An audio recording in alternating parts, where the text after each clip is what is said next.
Boa noite para você de casa. Agora o NTV News. Patos de Minas bate novo recorde. Em um único boletim, mais 10 mortes, 281 confirmações de Covid-19 em 24 horas e quase 1.500 casos ativos. Superintendência Regional de Saúde recomenda lockdown nas cidades da macro-região noroeste. Câmara Municipal de Patos de Minas sugere que orientação da superintendência seja seguida. Prefeitos da região avaliam medida e Falcão convoca coletiva. A gente vai mostrar também que o Ministério Público afirma que antes de fechar tudo, outras medidas devem ser tomadas. Você vai ver que FEMIG diz que não há como abrir leitos no hospital regional. Faltam profissionais. Força-tarefa é montada em Coromandel para socorrer o município em colapso. A gente mostra que o secretário de Estado de Saúde diz que variante do novo coronavírus ainda não está em circulação em Minas Gerais. Essas e outras notícias agora no NTV News, que já está no ar.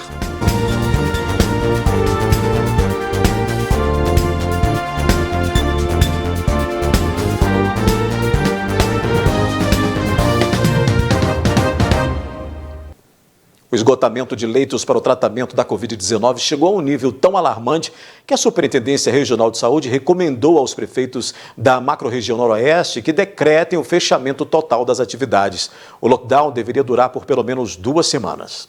A recomendação assinada pela Superintendente Regional de Saúde, Noemi Portilho, é destinada às micro-regiões de saúde de João Pinheiro, Patos de Minas, São Gotardo e Gerência Regional de Saúde de Unai, diante da gravidade da situação, com recordes diários de casos confirmados da Covid e uma demanda bem acima da capacidade dos leitos disponibilizados. O documento destaca que em apenas 15 dias de fevereiro foram contabilizadas 52 mortes por Covid, mesma quantidade registrada durante todo o mês de janeiro.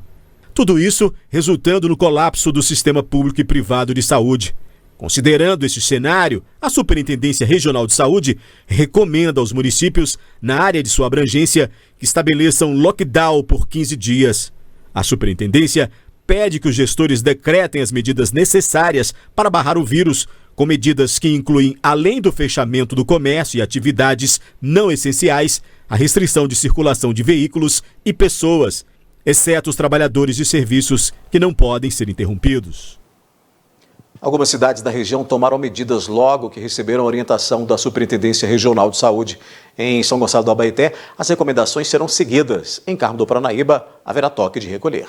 Para o prefeito de Carmo do Paranaíba e presidente da Associação dos Municípios da Microrregião do Alto Paranaíba, a situação é assustadora e é preciso atitudes eficazes. Os números da Covid-19 na nossa região, não só aqui, mas em toda a região, tem nos assustado bastante e tem determinado aí que os prefeitos tomem medidas extremamente rigorosas no combate à doença para frear aí a contaminação e, se Deus quiser, aí frear o número também dos mortos que estão acontecendo na nossa região. Em Carmo do Paranaíba, por exemplo, César determinou, entre várias medidas, toque de recolher. Temos aí um toque de recolher das 9 às 5 da manhã. Temos o setor não essencial fechado apenas com aplicativos ou delivery até as 9 da noite.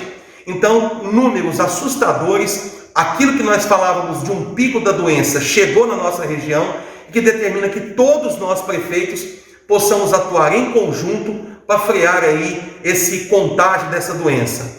4 coisas nós temos nas nossas mãos hoje: o isolamento social, álcool em gel, máscara e a vacina que aos poucos tem chegado nas cidades e na nossa região. Em São Gonçalo do Abaeté, por meio de uma reunião com diversos órgãos representativos, ficou decidido que seguirão algumas das recomendações da Superintendência Regional de Saúde. Nós vamos tomar algumas medidas mais sérias, mais drásticas a partir de hoje. Alguns decretos serão publicados para que a nossa gente, para que a nossa população, para que o nosso comércio possa restringir alguns tipos de ações a partir do dia de hoje. Então eu queria aqui agora pedir muito aos demais prefeitos, aos demais gestores, que vocês também possam, em conjunto, tomar medidas para que a gente possa frear a contaminação desse vírus.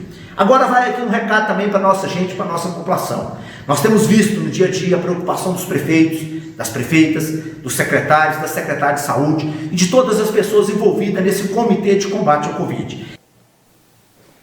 A seguir aqui no News, Câmara Municipal de Patos de Minas sugere que a orientação da Superintendência Regional de Saúde seja seguida.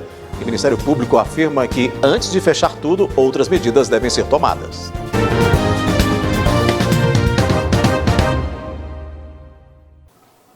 Os vereadores de Patos de Minas assinaram um documento e pedem que o prefeito Luiz Eduardo Falcão siga as recomendações da Superintendência Regional de Saúde. Nós, inclusive, temos aí uma tela, né, Luiz, para a gente colocar na tela sobre essa recomendação aí dos vereadores. A gente mostra, então, daqui a pouco esta recomendação aí dada pelos vereadores para que a prefeitura siga, né, então, com o que foi recomendado aí pela Superintendência Regional de Saúde, que é de fechamento de diversas atividades em Patos de Minas.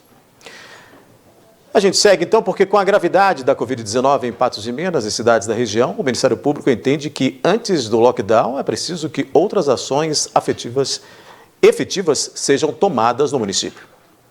Mesmo com a abertura de mais leitos, a situação pode continuar crítica. O crescimento foi avassalador, né, da doença, sobretudo agora nesses últimos dias, e os leitos que cresceram aí para 54, 55 já não estão aguentando. Houve um acréscimo agora de leitos esses dias. Podemos chegar a uns 70, mas nesse ritmo de crescimento nós não vamos suportar a carga da doença. Para o promotor, Dr. Rodrigo Taufik, antes do fechamento total, o considerado lockdown, é preciso outras medidas e que, por hora, o fechamento do comércio não é o melhor caminho. Porém, a situação pode mudar. A recomendação que foi feita pelo COIS, ela foi nesse sentido do lockdown. Eu me manifestei na reunião no sentido de que, nesse momento, em princípio, nós deveríamos partir para outras medidas prévias ainda, talvez com uma maior restrição do comércio, mas não um lockdown, uma paralisação generalizada. Nós temos que observar que no ano passado, quando foi feito o fechamento integral do comércio, não houve uma diminuição significativa, não houve um aumento da taxa de isolamento de maneira significativa, né? As pessoas passaram aí para a zona rural festejar, e com isso acabou que não houve uma relevância muito grande da medida. Então, num caso extremo, e isso pode ser amanhã, depois de amanhã tem outra reunião na quinta-feira. Conforme o caso, a manifestação, o entendimento pode ser outro. Mas a gente precisa tomar essa consciência agora para evitar a consequência mais danosa daqui a alguns dias. E assim, alguns dias são pouquíssimos, né? A gente está vivendo hora a hora, na verdade.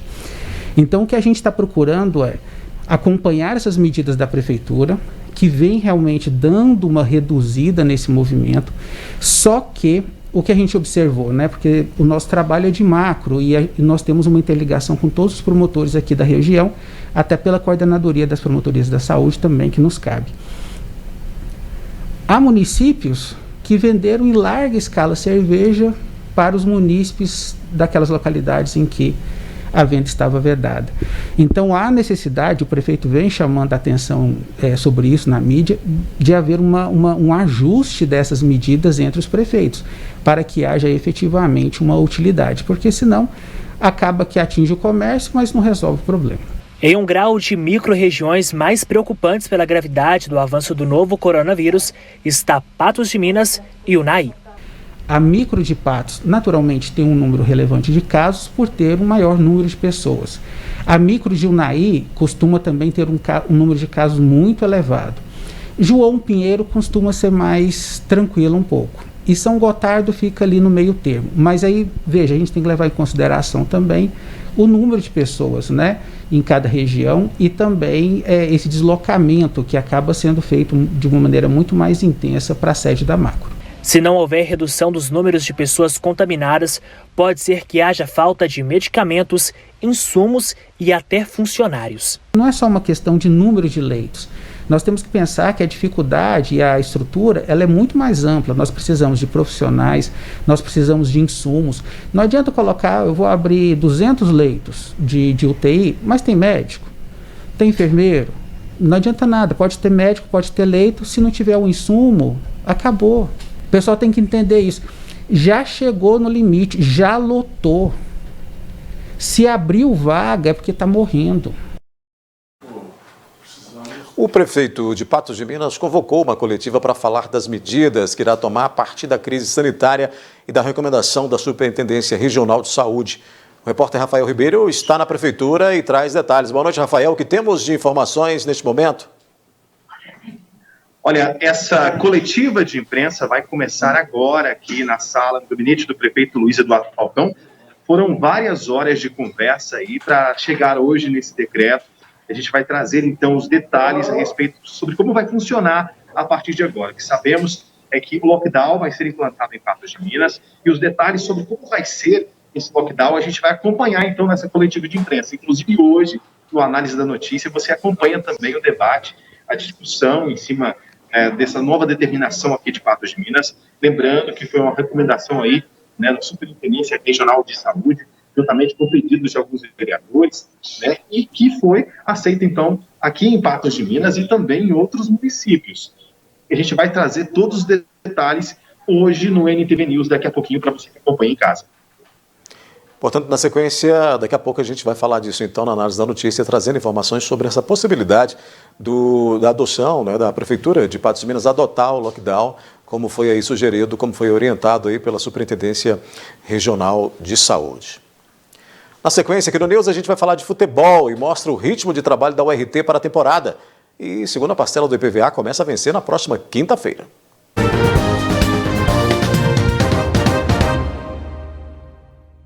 Na próxima quinta-feira começa a vencer a segunda parcela do IPVA em Minas Gerais.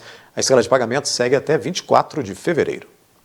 O vencimento da segunda parcela começa para os proprietários de placas 1 e 2. No dia seguinte, vence o IPVA para finais de placas 3 e 4, dia 22, 5 e 6, em 23 de fevereiro, 7 e 8. E no dia 24, devem quitar a segunda parcela do imposto donos de veículos com placas finais 9 e 0.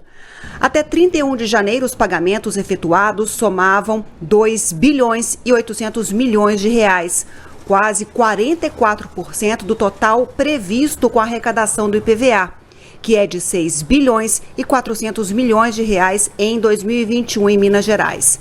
Do total pago em janeiro, 75% foi feito em cota única, em que os proprietários aproveitaram o desconto de 3%. Quem deixar de pagar o IPVA paga multa de 0,3% ao dia, até o 30º dia, e 20% após esse período, além dos juros da taxa Selic. O pagamento da segunda parcela pode ser feito diretamente nos terminais de autoatendimento ou guichês dos agentes arrecadadores ou por correntistas no sistema online dos bancos. Os servidores e pensionistas de Minas Gerais que não receberem o valor integral do 13º salário até 3 de dezembro tiveram aí o prazo de pagamento do IPVA prorrogado para 31 de março. Com a proximidade do início do Campeonato Mineiro, a URT intensifica os treinamentos. Na próxima quinta-feira tem novo amistoso. Após amistoso contra o Unaí e placar de 0-0, o elenco da URT retomou os treinos táticos. Apesar do resultado, Wellington Fajardo ficou satisfeito em ver o desempenho do time em campo. Um excelente amistoso, um time que exigiu muito da gente, né? Nós fizemos o scout, apesar da gente ter tido assim total domínio do jogo, criamos muitas oportunidades, né? E o gol acabou não saindo e hoje, nessa semana, nós estamos dando mais enfoque nesse tipo de trabalho de finalização, para que a gente possa aperfeiçoar. Segundo o técnico, muito pôde ser avaliado com o amistoso, inclusive entrosamento e desempenho individual e em grupo do elenco. Primeiro a gente faz a análise individual e depois a análise dentro do padrão que a gente quis, né, nas fases do jogo, fase ofensiva, defensiva, nas transições, bola parada. Então, se no padrão de jogo, nota 1000, entendeu? Eu acho que a gente entendeu, os jogadores entenderam bem o que a gente quer, o que a gente sempre fala, jogar e pensar, o que está acontecendo nesse momento. Então, assim, os jogadores procuraram fazer aquilo. É um time que joga muito para frente, de muita marcação, de muita intensidade. Nós tivemos pelo menos 3 oportunidades, umas chances efetivas. O volante João Paulo fez a mesma avaliação de Fajardo e afirmou que todos têm que mostrar seu potencial, mas que o principal objetivo é buscar bons resultados para o time. É um grupo bastante empenhado, comprometido. Tivemos um primeiro amistoso aí. Temos que evoluir algumas coisas já, o professor já passou pra gente. A primeiro momento ele gostou de boa parte. E agora é preparar para esse outro amistoso na quinta-feira aí. Dessa vez contra o time de Pirapora. Também serve de avaliação para a gente entrar contra o Atlético como o melhor time. A gente gostaria até de fazer mais um, que seria interessante, mas vai ficar muito em cima.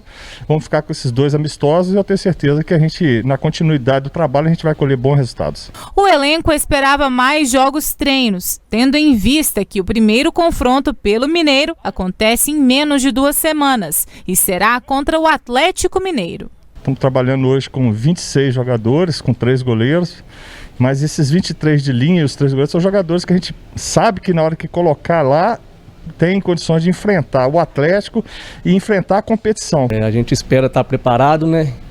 Bem concentrado, focado, sabendo o objetivo do clube, para dia 28 fazer uma excelente estreia. Os vereadores de Patos de Minas assinaram um documento e pedem que o prefeito Luiz Eduardo Falcão siga as recomendações da Superintendência Regional de Saúde. A gente citou isso mais cedo, mas temos aí esse documento que fala justamente disso, né? Da necessidade do município estar aí atento a essa questão, né? Uma vez que nós temos aí um número de casos elevado no município, e aí os vereadores colocaram essa orientação para que o município possa seguir. No texto, por exemplo, diz aí que a Câmara pede que o prefeito siga, então, essa recomendação, né?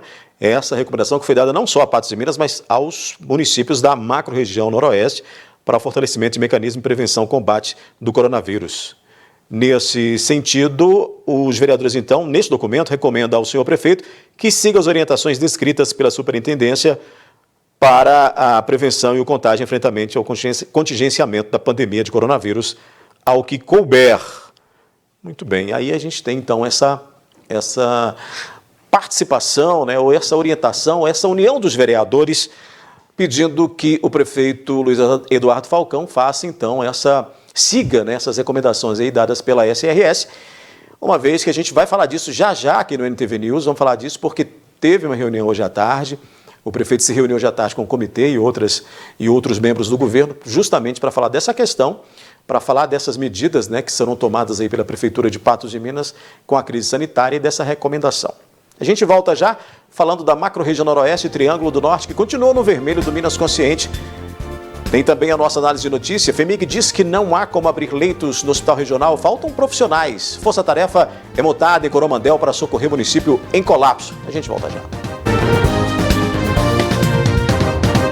Agora a gente vai à análise da notícia, recebe aqui na nossa bancada o jornalista e apresentador Gui Boaventura para mais uma jornada aí de muita informação num dia decisivo como o de hoje com relação às medidas que serão tomadas no município em relação à Covid-19. Boa noite, Gui. Boa noite, Odair. Boa noite para o nosso telespectador.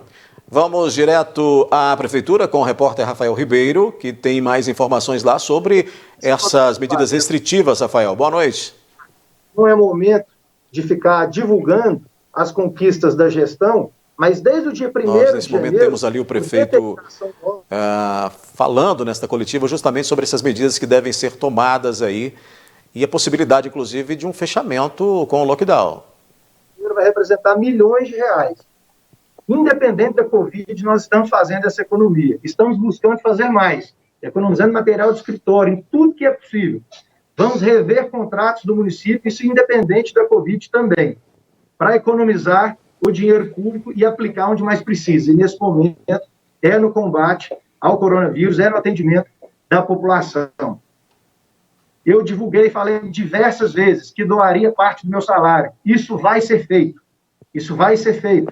Independente de Covid, vou fazer do início ao final do meu mandato. E incentivo a minha equipe a fazer o mesmo.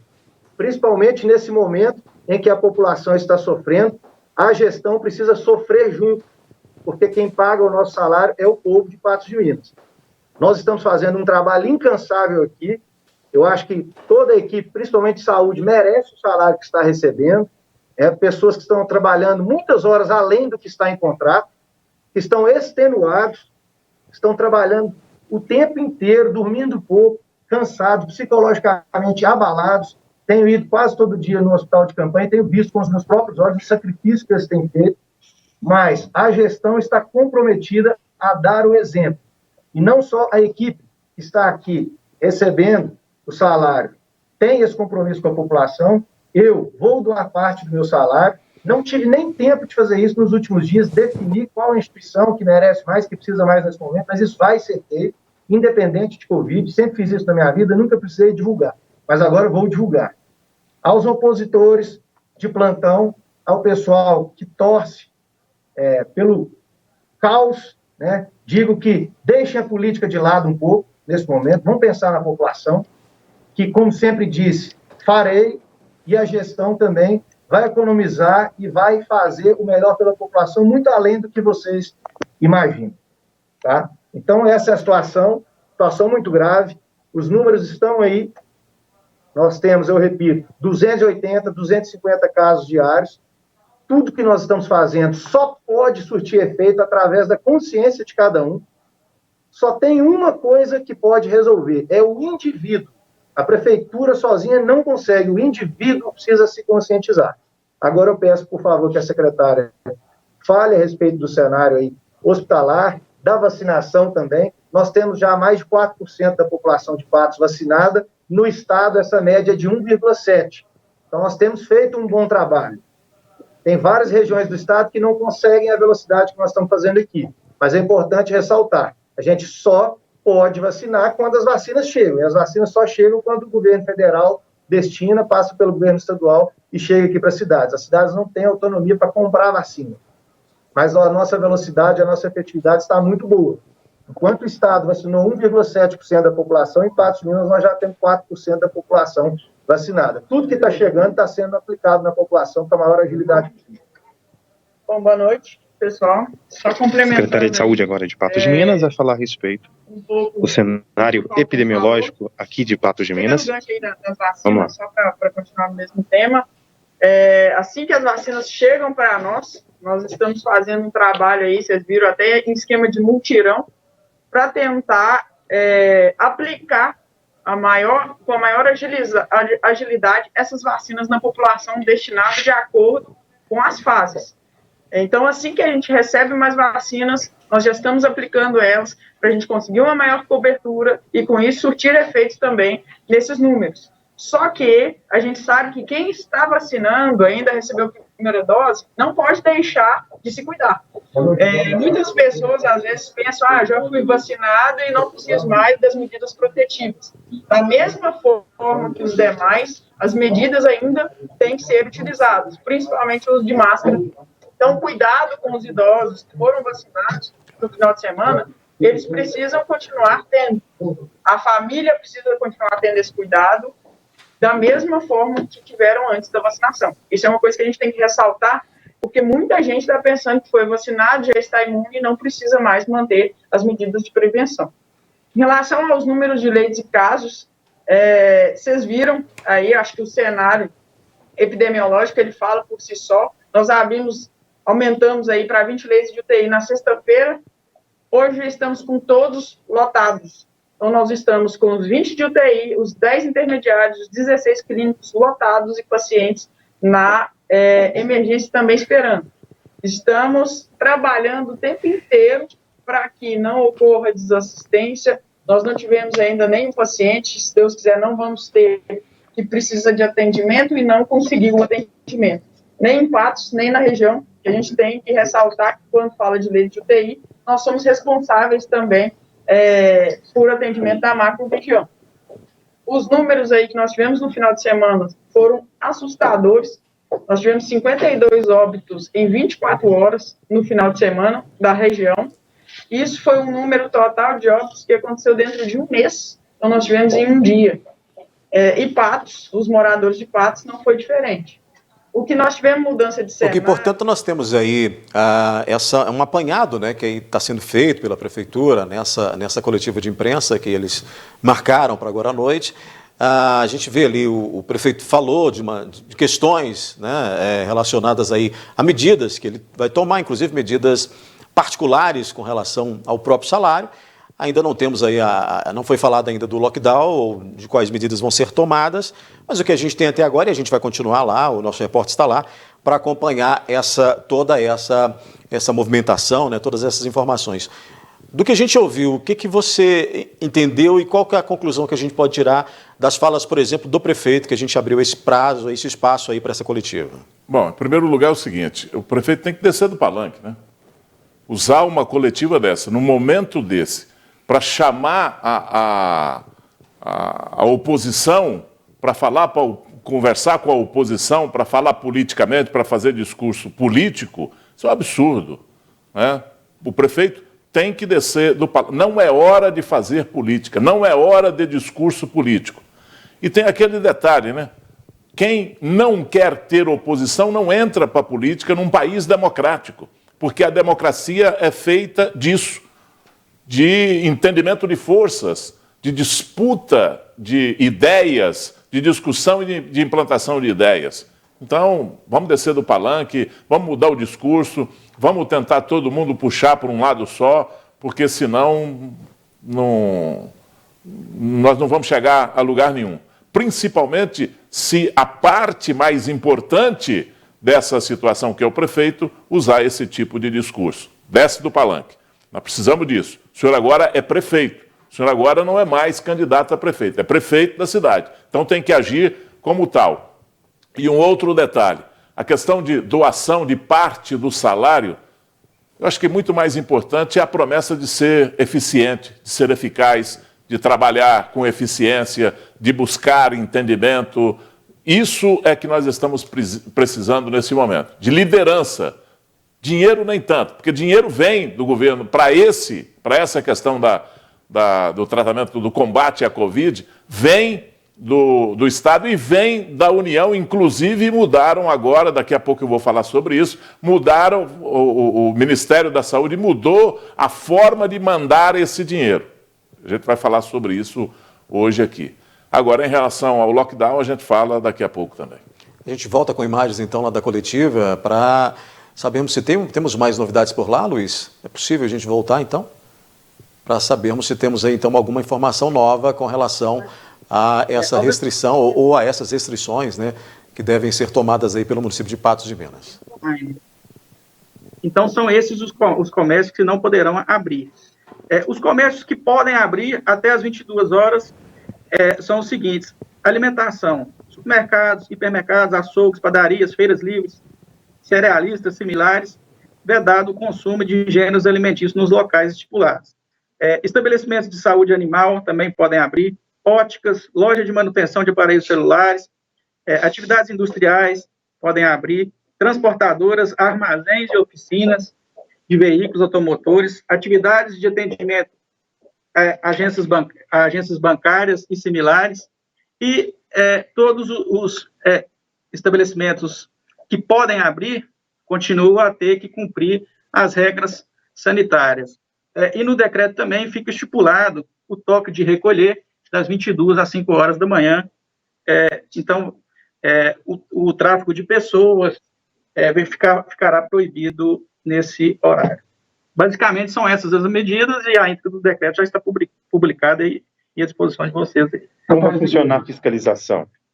A fiscalização continuará normalmente, né, com o reforço de fiscais, com as regras que já existem no município, multas, fechamento, cassação de alvará para quem descumprir o decreto, as regras normais já aplicadas. Apoio à Polícia Militar, inclusive. Agora, a gente sabe que o comerciante, ele não é 100%, né, culpado pelas aglomerações, por tudo. Tem também aquele pessoal, né, que não tem a conscientização. Para esse pessoal que, inclusive, né, descumprir aí o toque de recolher, vai haver... Uma pergunta do colega a respeito do descumprimento do toque de recolher. Para a população em geral? Para a população em geral, não há previsão de multas, apenas orientação e o encaminhamento para suas residências, né, para proibir a circulação naquele momento. Doutor, a partir de que dia as igrejas? As igrejas também não poderão abrir e o decreto entra em vigência agora, dia 18, quinta-feira. Depois de manhã. Depois de manhã. Para que tenha período de adaptação. Eu acho importante... comércios, só interrompendo, comércios como lava-jatos, oficinas, que no decreto passado... Oficinas...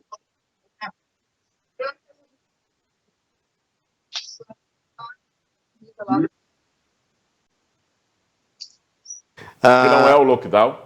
Porque... Não é o lockdown. Não fecha tudo como num lockdown. Fica proibido pelo prazo aí de 15 dias o atendimento presencial pelos estabelecimentos que exerçam as seguintes atividades, né? Eu tenho algumas aqui, você pode me acompanhar comigo também, Gui. Nós temos aí o shopping center, né? Galerias e estabelecimentos similares, fica proibido, então, num prazo de 15 dias de abrir.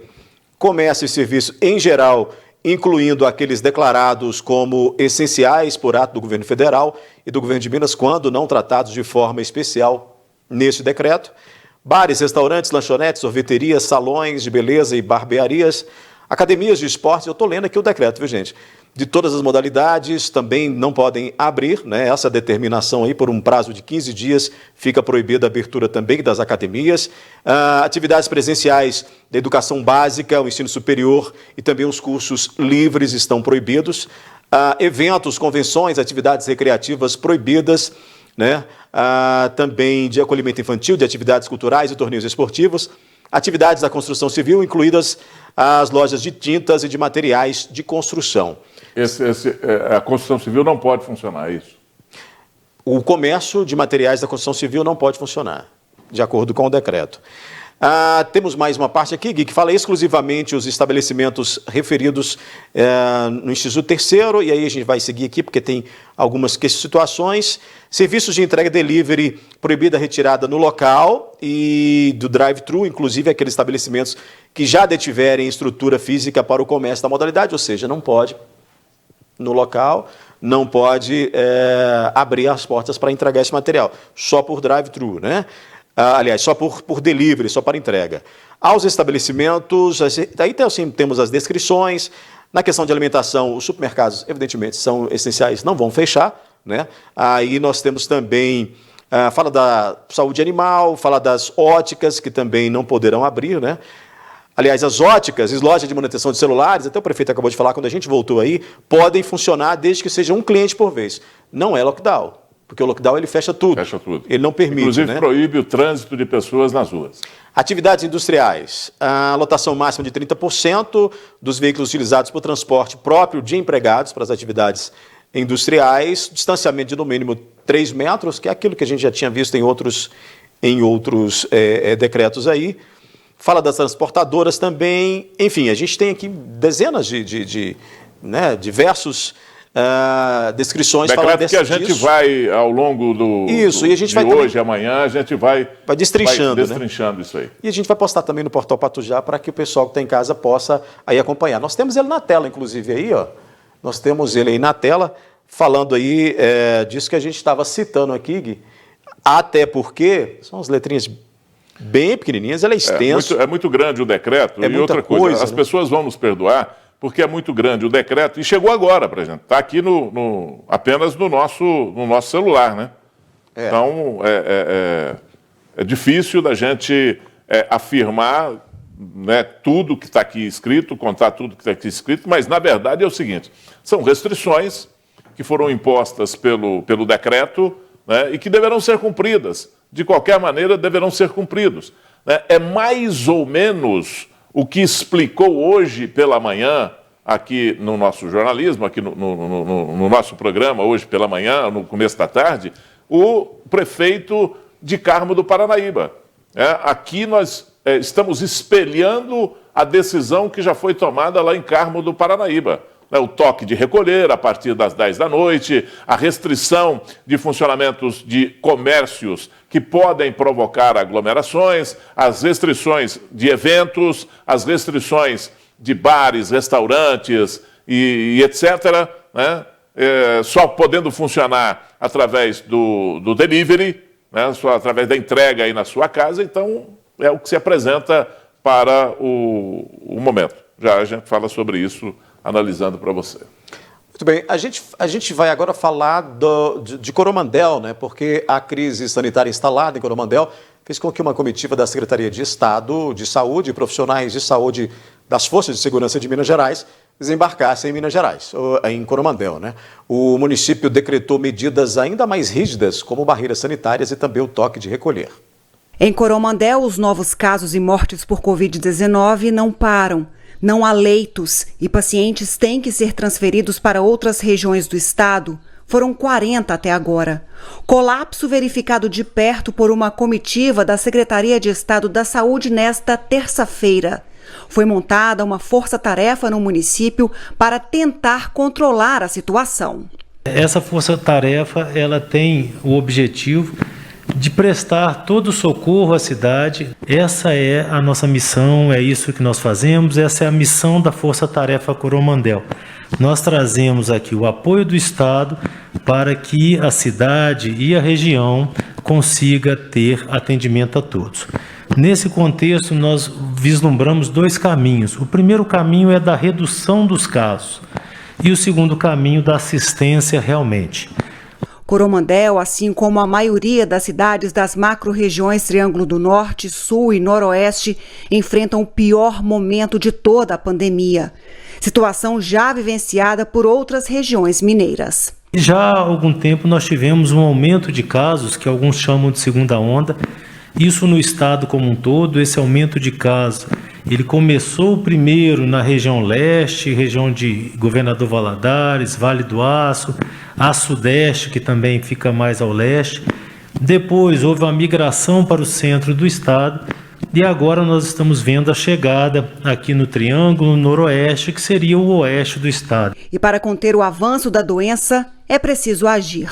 O prefeito Fernando Breno baixou um novo decreto com medidas mais rígidas, com restrição no funcionamento do comércio. As atividades essenciais permanecerão abertas até às 18 horas, com metade dos funcionários. Ficou determinado o toque de recolher das 20 horas às 5 da madrugada, exceto em caso de urgências. Está previsto ainda a instalação de barreiras sanitárias em todas as entradas e saídas do perímetro urbano de Coromandel. Ninguém pode entrar ou sair do município se não houver motivo justificado. A Polícia Militar vai auxiliar para que as medidas sejam cumpridas. A Polícia Militar vai utilizar da sirene da viatura, das orientações, via megafone da viatura para que conscientize as pessoas a permanecerem em casa. Além disso, nós vamos estar com as nossas equipes apoiando nas barreiras sanitárias que estão sendo montadas neste momento na cidade para evitar a circulação de pessoas e, consequentemente, a disseminação do vírus. Promover medidas de distanciamento, bem como melhorar a capacidade de assistência à saúde, são fundamentais no momento de crise sanitária. Ou nós temos um distanciamento mais efetivo, ou os casos eles vão seguir a ordem da epidemia, vão seguir a transmissão do vírus e não o controle da gestão. E uma outra ação que nós temos também é o reforço da capacidade assistencial. Profissionais de saúde das forças de segurança também desembarcaram no município nesta terça-feira. 2 médicos, um enfermeiro, um técnico em enfermagem e um fisioterapeuta reforçam a equipe de Coromandel. Eles deverão ficar no município por 1 semana, até que mais profissionais possam ser contratados. Essa equipe já vai ajudar no pronto atendimento de Coromandel, o atendimento das pessoas que estão aqui. É uma equipe com expertise grande, tem intensivista, tem infectologista, então eles já estão também fazendo as orientações, os processos de trabalho, a padronização, para que a gente tenha o máximo de atenção às pessoas. Toda a expansão local de assistência, ela depende do bem que é o mais raro atualmente, que é recurso humano. São profissionais para trabalhar. Então, nesse contexto, a gente está tentando ter uma abordagem macro, que é a nossa função, vendo inclusive outras micro-regiões e macro-regiões de saúde, de forma que a gente consiga, não só em Coromandel, mas em todo o Triângulo Norte, e já vislumbrando também Noroeste e Triângulo do Sul, a gente ter um equilíbrio nesse momento. Portanto, aqui nós temos aí, então, o governo do estado atendendo uma solicitação do prefeito de Coromandel, né? E o que significa isso? Essa visita dessa comitiva, a presença do secretário, que não veio só a Coromandel, mas também foi para o Triângulo, em Uberlândia, onde se reuniu também com o gestor de lá. Como é que você vê essa presença do governo aqui? Olha, que bom que eu já trouxe com ele algumas pessoas, uma equipe de especialistas, médicos, enfermeiros, mas o detalhe é o seguinte, não tem leito. Como é que esse pessoal vai atender a demanda lá em Coromandel? Coromandel está pegando esses doentes lá da cidade e mandando para outras cidades, inclusive para Montes Claros, conforme nós já anunciamos aqui. É preciso ter leito, é preciso que seja criado aqui na nossa região o Hospital Regional de Campanha. Senão não adianta. Nós não vamos conseguir atender esse pessoal. Que jeito? No banco da praça? Onde esse pessoal será atendido? Não adianta chegar com uma equipe de médicos lá, enfermeiros e etc., seja da Marinha, seja do Exército, seja de que força for. Esse pessoal vai lá para apoio logístico, porque para atendimento não tem lugar para atender as pessoas lá em Coromandel. Esse é que é o grande cravo, esse é que é a grande pedra no sapato da nossa região. Então nós precisamos urgentemente do que foi ventilado na reunião lá em Araxá no final da semana passada. Inclusive com a participação do presidente da Amapá, o Dr. César, que é prefeito lá de Carmo do Paranaíba, que participou dessa reunião. É preciso criar o hospital de campanha. Urgente. Urgente. Regime de urgência. Urgentíssima. Muito bem. Olha, na última semana, Minas registrou aumento de 3,2% no número de casos e 4,1% nos óbitos pela Covid-19. Com isso, o Comitê Extraordinário da Covid já adiantou e apresentou as ondas das macro-regiões mineiras. 7 macro-regiões seguem na onda vermelha do Plano Minas Consciente, está aí na tela. A Sul avançou para a amarela e a decisão da suspensão das cirurgias eletivas, tanto para hospitais públicos quanto particulares, valerá para todo o estado. Nós temos aí, então, essa onda vermelha aqui, que aí manteve, né? Já era esperado, né, que a Noroeste permanecesse nessa classificação aí vermelha, né? Agora, essa onda aí do Minas Consciente, ela nem está valendo mais, né? Nós temos restrições, além das restrições exigidas pela onda vermelha do Minas Consciente.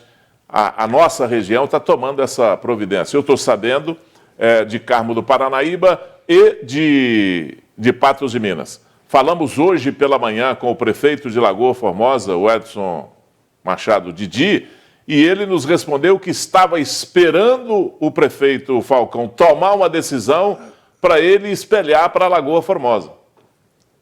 Não sei até que ponto eu acho que isso é bom também, porque nós temos que fazer uma avaliação daqui para frente, quantos municípios na região vão tomar essa medida, vão tomar essas medidas de contenção aí da transmissão da Covid-19, porque se for só um município, não consegue. O ideal é que seja, então, unificado, né? Todo mundo. Deveria ser um decreto, inclusive, válido para todo mundo, tomado tudo isso aí em conjunto. Olha, a crise sanitária faz com que gestores se mobilizem e melhorem também a capacidade assistencial, né? Entretanto, em resposta ao jornalismo da NTV, a assessoria da rede FEMIG diz que não há como ampliar a capacidade do Hospital Regional Gui, pois não há profissionais da saúde.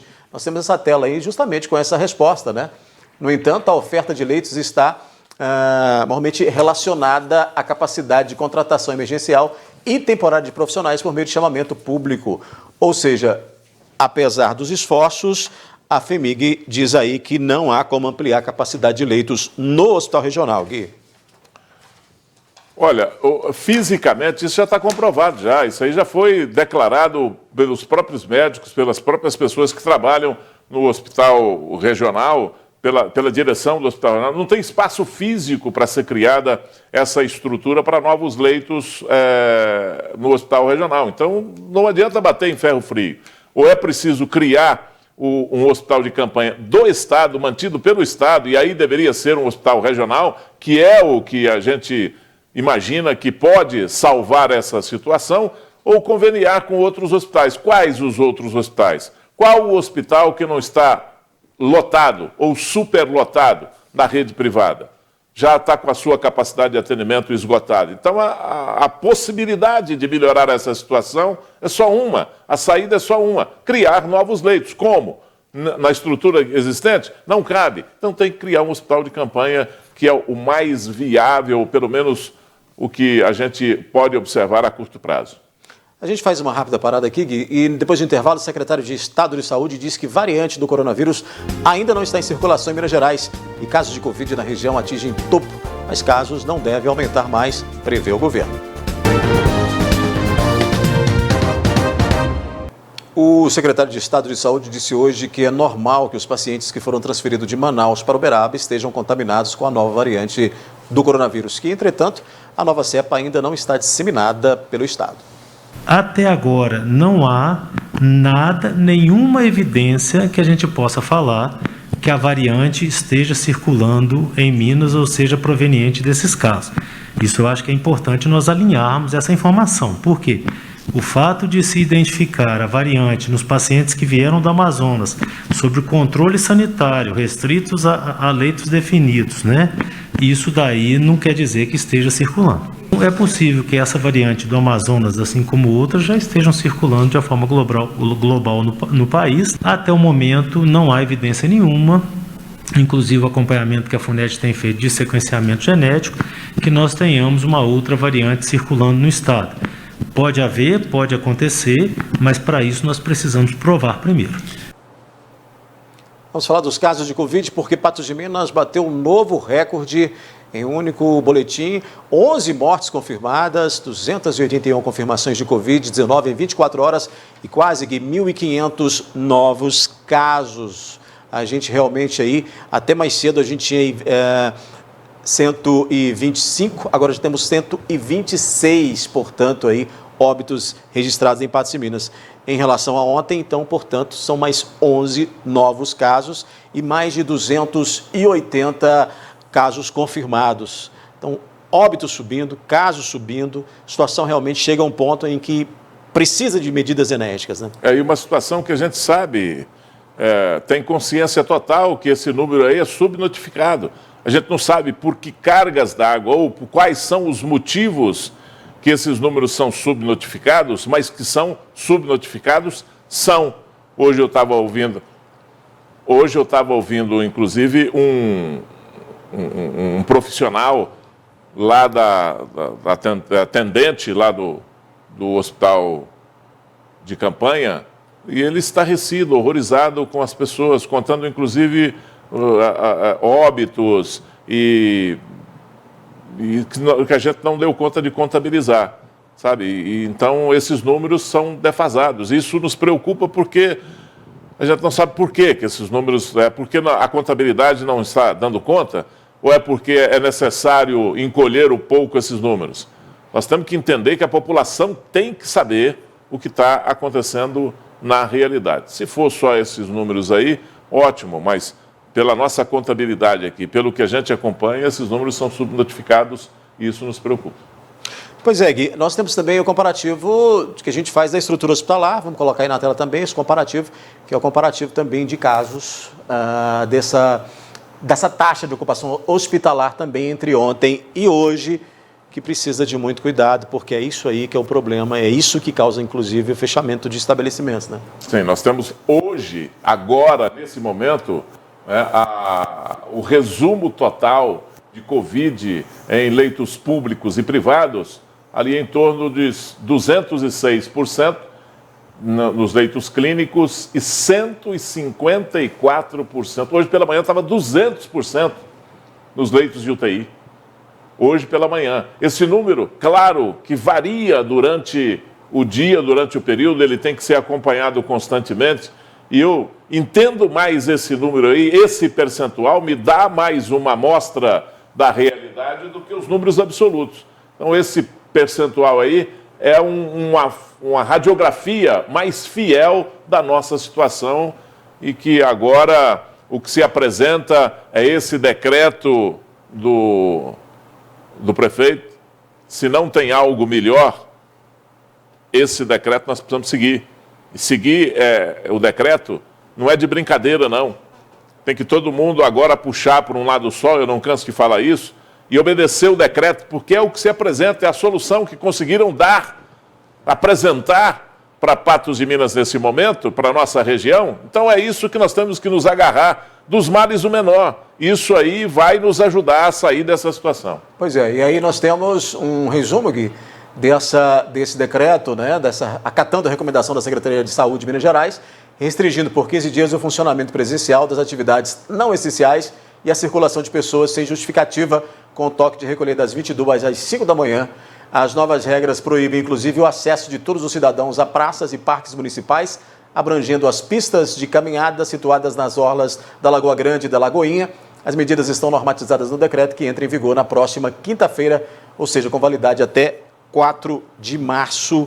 E Gui, a gente... Isso aí vai dar instrumento para a autoridade, para fiscalização e para a polícia militar que está engajada nessa fiscalização, acompanhando para fazer valer esse decreto municipal aí, vai dar instrumento para essas autoridades, para essa força coibir, inclusive, as festas em chácaras, festas em residências, as festas clandestinas que são realizadas, que estão sendo realizadas e que foram realizadas até nesse fim de semana em toda a região.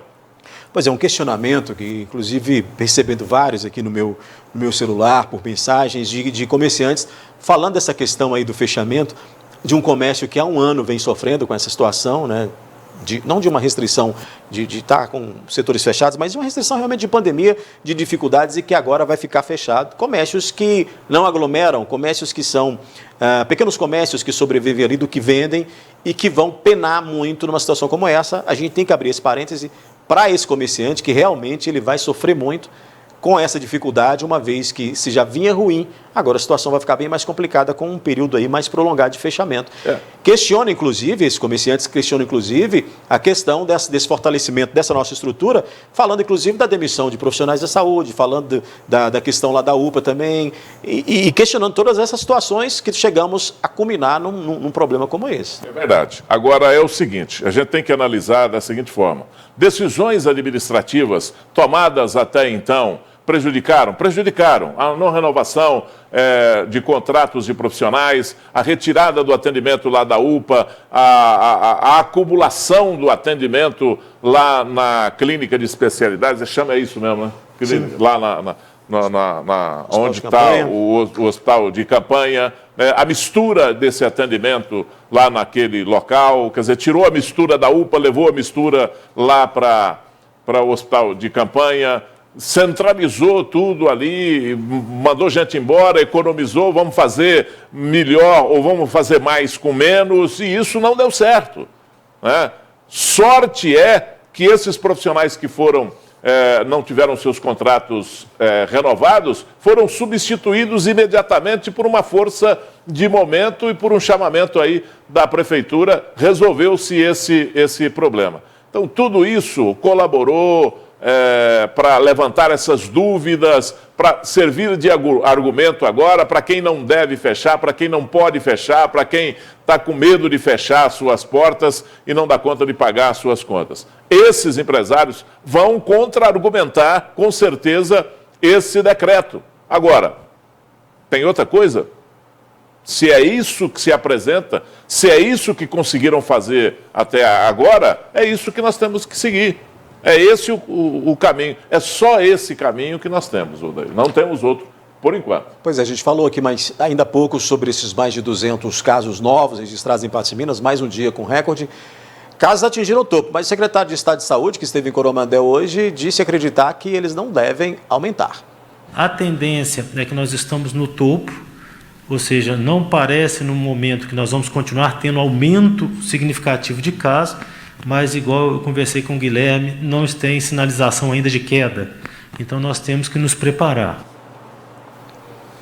Essa fala do secretário, ela contrapõe com o cenário que a gente está vivendo. Ela vai completamente contra o que nós estamos vivendo no Estado. O secretário está vivendo em outro Estado, não é aqui no Estado de Minas Gerais. Nós estamos em constante crescimento, a pandemia cresce no Estado de Minas Gerais. É uma cidade atrás da outra, entrando em colapso no atendimento à saúde, vídeo que está acontecendo aqui no nosso entorno. E no resto do estado é do mesmo jeito. Então, nós estamos com a pandemia crescendo em Minas Gerais. E outra, por que o privilégio de Minas Gerais de não ter essa mutação do coronavírus aqui no estado? Se todos os outros estados no nosso entorno já têm e já detectaram, é porque não chegou mesmo ou é porque não se pesquisa? Tem uma pesquisa aí feita pela Fundação Ezequiel Dias, né, a respeito disso, mas resultado ainda não saiu. Agora, nós não vamos ser privilegiados a respeito dessa nova cepa aí, dessa nova mutação do coronavírus. Bom, a gente continua falando dessa capacidade de atendimento. Falta de medicamentos e insumos são impasse para a ativação de leitos no Hospital São Lucas. Os cerca de 30 leitos representariam um alívio para o sistema que já está colapsado. Os leitos foram destinados para o Hospital São Lucas por meio do plano de contingência de atendimento à Covid-19. Nós temos estrutura física suficiente para implementar, para instalar esses 10 leitos, inclusive eles já estão instalados fisicamente, os leitos já têm os equipamentos que seriam necessários para o funcionamento. Nós temos equipe médica já contratada, pronta. Ao todo, 30 leitos disponíveis, sendo 10 UTIs e 20 leitos clínicos, todos por meio de regulação do SUS Fácil, podendo atender pacientes de Patos de Minas e região.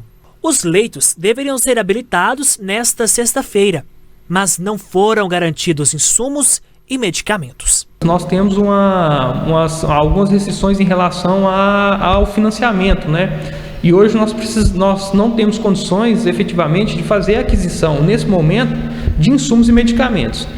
E para a aquisição desses insumos e medicamentos, nós temos dado andamento a algumas tratativas, algumas negociações aí junto ao município, com a participação da Secretaria Estadual de Saúde, para que a gente tente buscar algum meio, para que a gente consiga viabilizar a aquisição ou o recebimento desses medicamentos e insumos pelo Hospital São Lucas.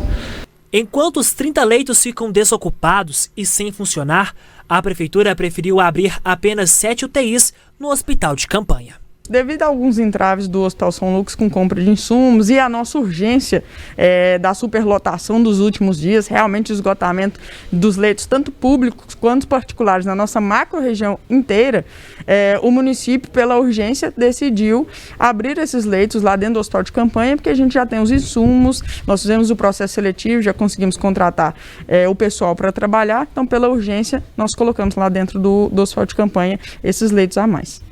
Segundo o promotor da área da saúde, Dr. Rodrigo Taufik, o que acontece é que quando a verba chegou, essa verba destinada para a Covid-19, não houve a compra para os insumos e medicamentos para o Hospital São Lucas. Houve a disponibilização de verba há poucos dias, só que a verba parece que não teve a utilização ali na aquisição desses insumos. E em razão disso houve um prejuízo realmente à questão assistencial. Nós expedimos uma recomendação novamente ao prefeito, porque houve troca de gestão, naquele mesmo sentido de nós tentarmos dar algum andamento para essa questão hospitalar aqui em Patos de Minas, e estamos nessas tratativas com o município. É uma novela, É um capítulo de cada vez essa questão dos leitos de São Lucas. E com alguns detalhes que a gente precisa esclarecer para a população. Primeiro, o Hospital São Lucas não tem o dinheiro para comprar os insumos. Ponto. Ele precisa do repasse, não é pagamento e nem... É repasse de verba do SUS, não é do município de Patos, é do SUS, porque o convênio assinado, ou que pode ser assinado com o Hospital São Lucas, é com o SUS. Esse contrato é com o SUS, de fornecimento de prestação de serviços do hospital. Então, não é com o município. E a força que o município tem nisso é quase nada ou nenhuma. Porque ela tem que resolver isso aí com o SUS, com a parte do Estado e com a parte da União. E o município de Patos de Minas entra como distribuidor e como o contador dessa verba, para repassar essa verba para o hospital, como o município referência dos 33 municípios da macro-região do Noroeste. Então, essa visita de vereadores, esse movimento político em torno desse assunto é inócuo. Ele não vai resolver absolutamente nada. O prefeito pode até fazer força, deve fazer força, porque o Hospital São Lucas é extremamente necessário para esse tipo de atendimento à região, à macro-região do Noroeste, mas ele não vai resolver sozinho. Quem vai resolver isso aí é o Estado e a União, porque eles é que vão mandar o dinheiro para ser repassado para o Hospital São Lucas. O Hospital São Lucas recebeu o dinheiro de serviço que ele tinha prestado para o SUS, fez o investimento, mas acabou o dinheiro. Agora ele tem que prestar de novo o serviço para receber de novo para conseguir colocar em funcionamento, comprar esses insumos para colocar esses leitos em funcionamento. Com um detalhe, viu, Odair? O Ministério da Saúde está mudando hoje a forma de repasse de dinheiro para o combate à Covid-19, principalmente em relação a leitos hospitalares, a custo de UTI, por exemplo. Ele vai repassar o dinheiro pelo serviço prestado. Chega no final de um período, no final do mês, por exemplo, ele vai ver qual foi o serviço que foi prestado aí no seu município. O serviço X, e ele vai pegar esse dinheiro e repassar para o município pelo serviço prestado. Isso vai fazer, inclusive, vai trazer uma certa dificuldade num primeiro momento para o município, mas vai trazer uma certa justiça para a distribuição desse dinheiro, porque do modo anterior, que estava sendo distribuído o dinheiro para o combate à Covid-19, municípios que não têm um leito clínico, não têm um leito de UTI, recebeu dinheiro para o combate à Covid-19 para esse fim. Então, muda-se isso aí e isso vai trazer uma certa justiça para a aplicação desse dinheiro. Não burocratiza um pouco essa questão? Fica meio burocratizado? Eu acho que até encurta, num primeiro momento, a condição de recurso do município, porque ele vai ter que prestar esse serviço primeiro, de acordo com a notícia divulgada pelo Ministério da Saúde, mas o serviço está prestado, é só apresentar a planilha e receber o dinheiro. Muito bem. Gui, com essa a gente fecha por aqui, agradecendo mais uma participação sua aqui no nosso News. Obrigado eu. O NTV News vai ficando por aqui, mas volta amanhã, às 19 horas. Obrigado pela companhia, até amanhã e boa noite. Boa noite.